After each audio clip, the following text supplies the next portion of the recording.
ரஷ்யாவும் சரி உக்ரைனும் சரி இந்த பவர் ஸ்டேஷன்ஸ் அதாவது எனர்ஜி கிரிட்டை குறி வச்சு மாறி மாறி அடிச்சுட்டு இருக்காங்க. அப்படிதான் இப்போ உக்ரைன் வந்து பாத்தீங்கன்னா கிரீமியாக்குள்ள உக்ரைனோட டிஃபென்ஸ் இன்டெலிஜென்ஸ் தரப்புல இருந்து 1ஆம் தேதி நைட்டு ஏப்ரல் 1ஆம் தேதி நைட்டு ஏப்ரல் 2ஆம் தேதி அதிகாலை ஒரு சப்ஸ்டேஷனை வந்து நாங்கள் அடிச்சு தட்டிட்டோம். கிரீமியால செவஸ்டாபோல்ல இருக்கக்கூடிய ஒரு எனர்ஜி கிரிட்டை வந்து நாங்கள் அடிச்சிட்டோம் அப்படிங்கிறது போல உக்ரைன் தரப்புன்னு சொல்லியிருக்கிறாங்க. சில இடங்களில் வெடிசத்தம் கேட்டதா தகவல்கள் வந்துகிட்டு இருக்கு. பட் அது எந்த அளவுக்கு சேதம் ஏற்படுத்திக்குது, இதனால கம்ப்ளீட் ஷட் டவுன் போன மாதிரியான தகவல் வரல. பட் ஆனால் உக்ரைன்ல பல பகுதிகளை கம்ப்ளீட் ஷட் டவுன் ஆயிருக்கு அப்படிங்கிற விஷயங்கள் வந்துகிட்டு இருக்கு. பட் பவர் ரோல் அவுட்ஸ் பண்ணிட்டு இருக்கிறாங்க. ரோல் அவுட்ஸ்ங்கிறது கொஞ்ச நேரம் கரண்ட் சப்ளை இருக்கும், கொஞ்ச நேரம் கரண்ட் சப்ளை இருக்காது. அந்த சமயத்துல வேற பிளாஸ்டிக் கரண்ட் சப்ளை இருக்கும். ஸோ இது போல ஒரு சூழ்நிலை எங்க உக்ரைனில் நடந்துட்டு இருக்கு. இதுக்கு வந்து ஆல்டர்னேட்டிவா வந்து உக்ரைன் வேற வேற பக்கத்துல இருக்கக்கூடிய எனர்ஜி சோர்சஸ்ல இருந்து எடுத்துக்கிட்டு இருக்காங்க. ரஷ்யா உக்ரைன் எந்தெந்த எனர்ஜி சோர்சஸ் வந்து பார்த்து எடுக்கிறாங்க அப்படிங்கிறத தெரிஞ்சுக்கிட்டு அதை அடிக்கிறதுக்கு ட்ரை பண்ணிட்டு இருக்காங்க. இப்போ மேலும் அதாவது உக்ரைன் கிட்ட 1000 கிலோமீட்டர் ரேஞ்ச் இருக்கக்கூடிய ட்ரோன் இருக்கு, அதையும் தாண்டி போகும்னு சொல்றாங்க இல்லையா. இப்போ அதை மேலும் உறுதி செய்யும் வகையில ரஷ்யாவோட தத்தரிஸ்தான் பகுதி, இது 1000 கிலோமீட்டர் தள்ளி இருக்கு உக்ரைனோட பகுதியில இருந்து. அங்க இருக்கக்கூடிய எல்லாபுகா பகுதியிலையும் இன்னொரு பகுதியிலையும் வந்து பாத்தீங்கன்னா 3 ட்ரோன்கள் வந்து தாக்குதல் பண்ணியிருக்கு. இதனால ஆயில் ரிஃபைனரிஸ் அங்க இருக்கக்கூடிய பகுதிகள்லாம் டேமேஜ் ஆயிருக்கு.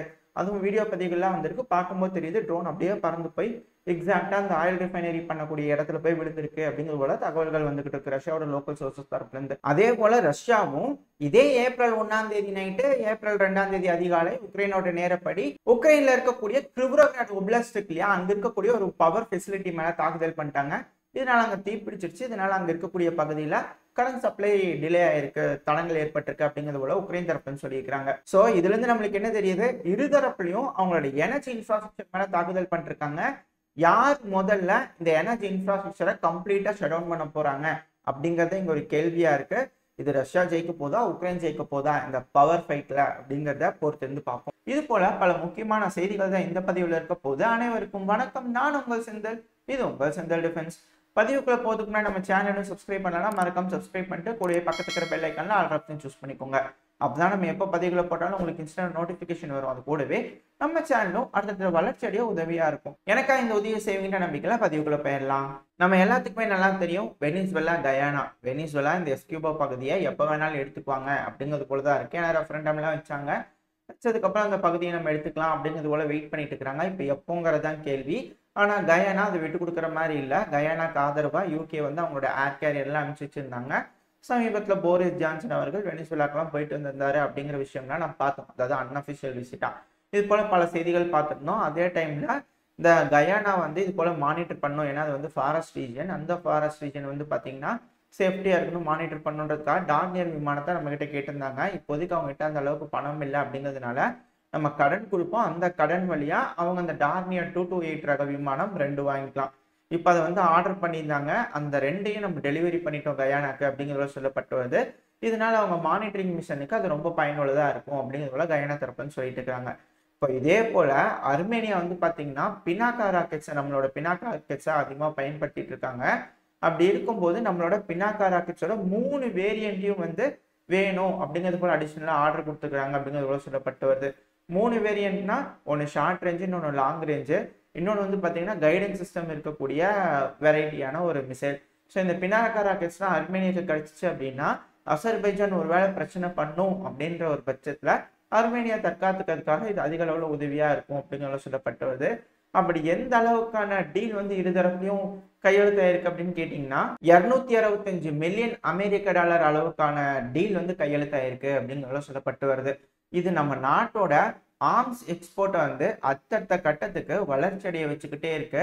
இது போல நம்மளோட ஆயுத தொழில்நுட்பம் அடுத்த வளர்ச்சி அடைஞ்சுக்கிட்டே இருக்கும்போது புது புது ஆயுதங்கள் உள்நாட்டிலே தயாரிக்கப்படும். அது மட்டும் இல்லாம பல நாட்டிலே இது சோதனை பண்ணி பார்க்கும்போது இந்த மாதிரியான ஆயுதங்களோட பர்ஃபார்மன்ஸை நம்ம தெரிஞ்சுக்கிட்டு அதுக்கேற்ற மாதிரியே இந்த ஆயுதங்களையும் அடுத்தடுத்த கட்ட வளர்ச்சி தொழில்நுட்ப வளர்ச்சி அடைய வைக்க முடியும் அப்படிங்கிறதோட சொல்லப்பட்டு வருது. அப்புறம் நம்ம ஆயுதம் எக்ஸ்போர்ட் பண்றதுல மட்டும் கான்சியஸா இல்லை, நம்ம நாட்டோட பாதுகாப்புலையும் தான். நம்மளோட ராணுவத்துக்கு ஏற்ற மாதிரி ஏர்ஃபோர்ஸுக்கு வேணுங்கிறபடி நம்மளோட ஜம்மு அண்ட் காஷ்மீர்ல அனந்தாங் பகுதி இருக்கு இல்லையா, அந்த பகுதியில 3.5 கிலோமீட்டர்ஸ் அளவுக்கான ஒரு லேண்டிங் ஸ்ட்ரிப் வந்து ரெடி பண்ணி வச்சிருந்தோம். இப்போ அதுல எமர்ஜென்சி லேண்டிங் வந்து சோதனை பண்ணி பார்த்திருந்தோம். ஏன்னா அது எமர்ஜென்சி லேண்டிங்காகவே வடிவமைக்கப்பட்ட ஒரு லேண்டிங் ஸ்ட்ரிப்பு. ஏன்னா நம்மளோட ஏர்பேஸ் இருக்கும், ஏர்பேஸ் வந்து டேக் ஆஃப் பண்ணி எதிரியோட நிலைக்குள்ள போய் தாக்குதல் பண்ணுறோம். தாக்குதல் பண்ணிட்டு ரிட்டர்ன் வரும்போது இது போல் எமர்ஜென்சி லேண்டிங் ஸ்ட்ரிப்பில் லேண்டிங் பண்ணணும் அப்படின்னு நினச்சோம்னா அதுக்கு இது போல் எமர்ஜென்சி லேண்டிங் ஸ்ட்ரிப் அதிக அளவில் உதவியாக இருக்கும் அப்படிங்கிறத சொல்லப்பட்டு வருது. அது மட்டும் இல்லாமல் ஏர்பேஸ் எங்கெங்கே இருக்குது அப்படிங்கிறத ஈஸியாக எல்லா நாடுகளும் கண்காணிச்சுட்டே இருப்பாங்க. உதாரணத்துக்கு சீனாவும் சரி, பாகிஸ்தானும் சரி, ஒரு பிரச்சனை அப்படின்னு வரும்போது ஏர்பேஸை குறி வச்சு அடிக்க ஆரம்பிப்பாங்க. அப்படி ஏர்பேஸ் தாக்குதல் பண்ணும்போது இது போல எமர்ஜென்சி லேண்டிங் ஸ்ட்ரிப் அங்கங்கே இருக்கும்போது இதெல்லாம் பெரும்பாலும் கண்ணில் படாது. ஏன்னா இது இருக்கிற இடம் வந்து அவ்வளவு சீக்கிரமா வெளியே தெரியாது. தெரிஞ்சாலும் நிறைய லேண்டிங் ஸ்ட்ரிப் இருக்கு, எமர்ஜென்சி லேண்டிங் ஸ்ட்ரிப். இப்போ ரஷ்யா உக்ரைன் பிரச்சனையில கூட இது போல எமர்ஜென்சி லேண்டிங் ஸ்ட்ரிப்லாம் கூட ஹெலிகாப்டர்ஸை நிப்பாட்டி வச்சிருக்கிறது, வேணுங்கிற நேரத்தில் டேக் ஆஃப் பண்ணிட்டு போகிறது, பிரித்து வச்சுக்கலாம். அப்படி வைக்கும்போது எமர்ஜென்சிக்கு டைமில் வந்து பார்த்தீங்கன்னா ஒரு இக்கட்டான சூழ்நிலையில் எடுத்து பயன்படுத்துறதுக்கு சுலபமாக இருக்கும். ஸோ அது போல் நம்ம எமர்ஜென்சி லேண்டிங் ஸ்ட்ரிப்பை பல இடங்களையும் இதுக்கு மேலே கொண்டு வரும். இது நம்மளோட செக்யூரிட்டிக்கு ரொம்ப ரொம்ப முக்கியமானது அப்படிங்கிறதோட சொல்லப்பட்டு வருது. அப்புறம் அப்படியே நேட்டோ பக்கத்தில் வந்தோம்னா நேட்டோ இருக்கிறாங்க இல்லையா, அதாவது ரஷ்யா வந்து நேட்டோவுக்கு ஒரு த்ரெட் இல்லை அப்படிங்கிறதோட சொல்கிறாங்க. ஆனால் இப்போ இவங்க சொல்லக்கூடிய ஸ்டேட்மெண்ட்டை வச்சு பார்க்கும்போது இவங்களால ரஷ்யாவுக்கு ஒரு மிகப்பெரிய த்ரெட் இருக்குது அப்படிங்கிறதோட புரிஞ்சுக்க முடியுது. காரணம் என்னன்னா, நேட்டோவோட சீஃபான ஜேம்ஸ் ஸ்டோல்டன்பர்க் அவர்கள் இருக்கார் இல்லையா, ஒரு 100 பில்லியன் அமெரிக்க டாலர், அதாவது 100 பில்லியன் அமெரிக்க டாலர் அளவுக்கான எய்டு 5 வருஷத்துல வந்து உக்ரைனுக்கு கொடுக்கறதுக்கான ஒரு ப்ரொபோசலை வந்து நேட்டோ நாடுகள் மூலயமா கன்சிடர் பண்ணிட்டு இருக்காங்க நம்ம வைக்கிறதுக்காக. அதாவது நாட்டோவில் இருக்கிற எல்லா நாடுகளும் ஒன்னா சேர்ந்து ஒரு 100 பில்லியன் அமெரிக்க டாலர் ஒர்த்துக்கான மிலிட்டரி பேக்கேஜ் செஞ்சு உக்ரைனுக்கு கொடுக்குறாங்க அப்படின்னா, அடுத்த 5 வருஷத்துக்கு ஒரு பிளான் வச்சிருக்காங்க அப்படின்னா இவங்களுக்கு எந்த அளவுக்கான திட்டம் இவங்களுக்குள்ள இருந்திருக்கணும் முன்னாடி இருந்தே அப்படிங்கிறது இந்த ஸ்டேட்மெண்ட்ஸ்லாம் வச்சு பார்க்கும்போது நம்மளால புரிஞ்சுக்க முடியுது. ஸோ இதெல்லாம் வச்சு பார்க்கும்போது பணங்கிறது ஒரு தடையா இருக்க போறது இல்லை இல்லையா. இதுக்கப்புறம் ஜெலன்ஸ்கி அவர்களுக்கு வந்து பாத்தீங்கன்னா முன்னாடி நின்று சண்டை பிடிக்கக்கூடியதுக்கு வீரர்கள் தான் தேவைப்படுறாங்க. அதனால இப்ப ஆல்ரெடி மெடிக்கல் கண்டிஷனுக்கு போய் செக் பண்ணியிருப்பாங்க இல்லையா, இது போல சிலர் வந்து செலக்டடா இருப்பாங்க, அதாவது போய் வீர சண்டை பிடிக்கலாம் அப்படிங்கிறது போல வீரர்கள் பட்டியலில் வந்து இடம் பிடிச்சிருப்பாங்க, சிலர் வந்து இல்லாமல் இருப்பாங்க இல்லையா. இப்போ அவங்க எல்லாத்தையும் செகண்ட் டைம் மெடிக்கல் எக்ஸாமினேஷன் போகணும் அப்படிங்கிறதோட ஒரு சட்டத்தை போட்டுக்கிறாரு.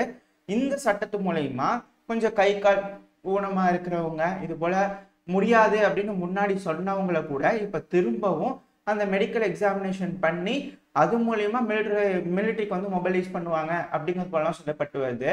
அதாவது மொபைலைசேஷன்ற ஒரு விஷயத்த மட்டும்தான் குறிக்கோளா வச்சுக்கிறார் ஜெலன்ஸ்கி அவர்கள். அதை மட்டும் அவர் செஞ்சுட்டார் அப்படின்னா நாட்டோல இருந்து பணம் வந்துகிட்டே இருக்கும், தொடர்ந்து ரஷ்யா கூட போராடிட்டே இருக்கலாம், எத்தனை வருஷமானாலும் இது நடந்துகிட்டே இருக்கும், இது முடியவே போறது இல்லை.